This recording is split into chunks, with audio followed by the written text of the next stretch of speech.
Hi friends, അപ്പോൾ ഇന്ന് നമ്മൾ ഗോതമ്പ് പൊടി വെച്ചിട്ട് ഒരു അടിപൊളി ചായക്കടിയാണ് ഉണ്ടാക്കാൻ പോകുന്നത്. അതിന് ഒരു കപ്പളവിൽ ഗോതമ്പ് പൊടിയാണ് കേട്ടോ എടുത്തിട്ടുള്ളത്. ഇനി അതിലേക്ക് 1/4 കപ്പളവിൽ കോക്കനട്ട് തേങ്ങ ചിരവിയത് കൂടി ഇട്ട് കൊടുക്കാം.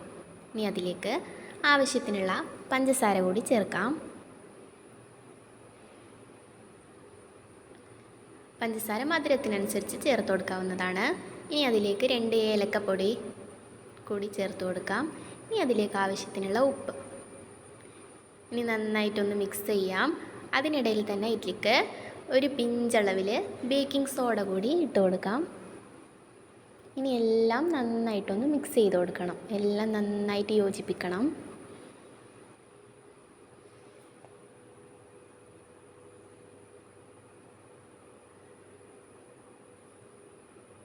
നന്നായിട്ട് വേണം ഇതെല്ലാം മിക്സ് ചെയ്ത് കൊടുക്കാൻ.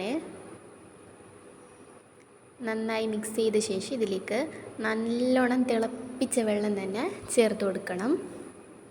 ഇനി ആവശ്യത്തിന് വെള്ളം കൂടി ചേർത്ത് നന്നായിട്ട് ഇളക്കി യോജിപ്പിച്ച് കൊടുക്കാം.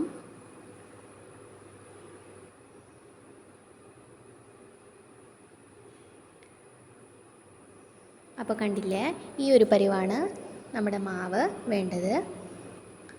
കയ്യിൽ കുറച്ച് ഒട്ടിപ്പിടിക്കുന്ന ആ ഒരു രീതിയിൽ തന്നെ വേണം. ഇനി ഇതൊരു അരമണിക്കൂർ റെസ്റ്റ് ചെയ്യാൻ വെക്കാം. അപ്പോൾ അരമണിക്കൂറിന് ശേഷം ഇതെല്ലാം ചെറിയ ചെറിയ ബോൾസാക്കി എടുക്കാവുന്നതാണ്.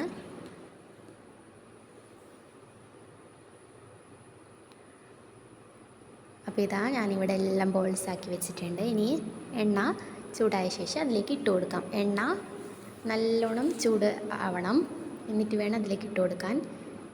എണ്ണയിലേക്ക് ഇട്ട ശേഷം തീ മീഡിയം ടു ലോ ഫ്ലെയിമിൽ വെച്ചിട്ട് വേവിച്ചെടുക്കാവുന്നതാണ്. അല്ലെങ്കിൽ ആകമൊന്നും വെന്ത് പോകാതിരിക്കാം.